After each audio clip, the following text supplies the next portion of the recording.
సమ్మక్క సారక్క జాతర ఇవాళ మొదలవుతుంది.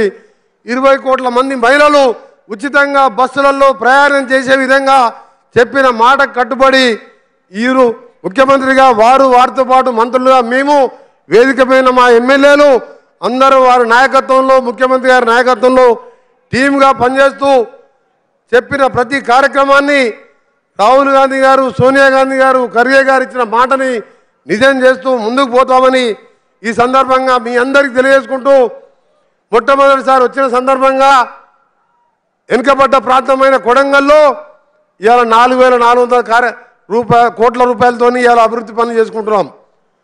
మీరందరూ కూడా ఒకసారి ఆలోచించాలి. వారు శాసనసభలో ఎమ్మెల్యేగా తెలంగాణ కోసం ఆ రోజు గవర్నర్ ప్రసంగంలో ఆ రోజు మేమందరం కలిసి ఏ విధంగా కొట్లాడినో చూసినాం. తెలంగాణ వచ్చిన తర్వాత ప్రతిపక్ష ఎమ్మెల్యే అయినంత మాత్రాన ఇవాళ కొడంగల్ 10 ఏళ్లలో ఎట్లుందో అదే విధంగా ఉన్నది. ఇవాళ తెలంగాణలో కాంగ్రెస్ పార్టీ ప్రజాప్రభుత్వం రావడం ఇవాళ మీ రూపురేఖలు మార్చే విధంగా కొడంగల్, మక్తల్, నారాయణపేట సంబంధించిన లిఫ్ట్ ఇరిగేషనే కాదు, రోడ్స్కి సంబంధించిన మా శాఖ నుంచి కూడా 400 కోట్ల పైన చూడుతుందని ఇలా డబుల్ రోడ్ వేసే కార్యక్రమం కానీ ఇంకా మిగిలిపోయిన వైద్య కళాశాల కానీ ఇవన్నీ చేసుకుంటున్నాం.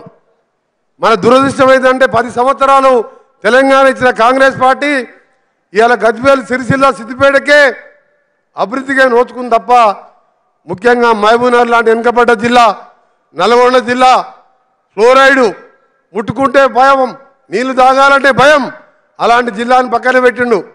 కానీ మన ముఖ్యమంత్రి గారు వచ్చిన మొదటి రోజుకెళ్ళి మూసి అనుకుంటా ఎక్కడ మాట్లాడినా దాన్ని ప్రక్షాళన చేయాలి. హైదరాబాద్, సికింద్రాబాద్తో పాటు నల్గొండ జిల్లాలో లక్షలాది మంది రకరకాల రోగాలతో ఇవాళ ఇబ్బందులు పడుతున్నారు, చనిపోతున్నారు అని చెప్పి ఇలా మూసి ప్రక్షాళనకు నడుము కట్టి ఇలా కార్యాచరణ తీసుకొని ముందుకు పోతున్నాం. అందుకనే కేసీఆర్ గారిని అడుగుతున్నాడు. ఇలా 6 లక్షల కోట్లు అప్పు చేసి కమిషన్లు వచ్చే కాళేశ్వరం కట్టి 3 ఏళ్ళకే ఇలా మేడిగడ్డ బ్యారేజ్ కట్టి లక్షల కోట్లు సంపాదించడం తప్ప ఎప్పుడన్నా మూసి మీద ఆలోచించడమా?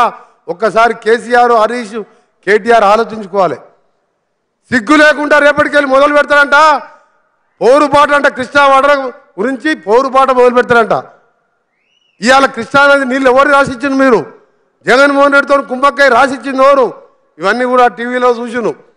ఇవాళ రేవంత్ రెడ్డి గారు మన గౌరవ ముఖ్యమంత్రి గారిని ఎదుర్కోలేక బొక్కలిని అని చెప్పి నాటకాలు ఆడి అసెంబ్లీ ఇంట్లో కూర్చున్నాడు తప్ప అసెంబ్లీకి వచ్చే ధైర్యం చేయలే.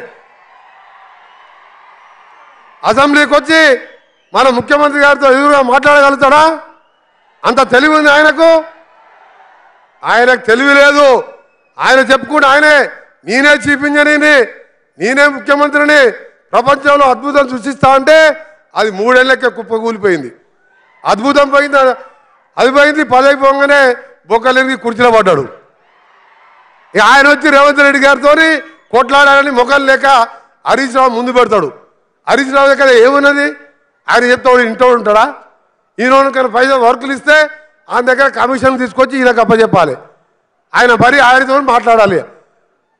అందుకనే సోదరులారా, మన కేటీఆర్ గారు కూడా గతంలో ఒక మాట అన్నాడు. రేవంత్ రెడ్డి గారు మా కేసీఆర్ కాలి గోటికి సరిపోరంటే తెల్లారి నేను మాట అన్నా. కేసీఆర్ గారు కాంగ్రెస్, టీడీపీ పుణ్యవాణి మంత్రి, డిప్యూటీ స్పీకర్ అయితే నువ్వు బటాబటి 80 ఓట్లతో ఎమ్మెల్యేగా అయినావు. మా జడ్చర్లకి వెళ్ళి మన మిడ్జిల్కి వెళ్ళి ఇండిపెండెంట్ జడ్పీటీసీగా, ఇండిపెండెంట్ ఎమ్మెల్సీగా, ఎమ్మెల్యేగా ఈరోజు సొంతంగా ముఖ్యమంత్రి అయినరు.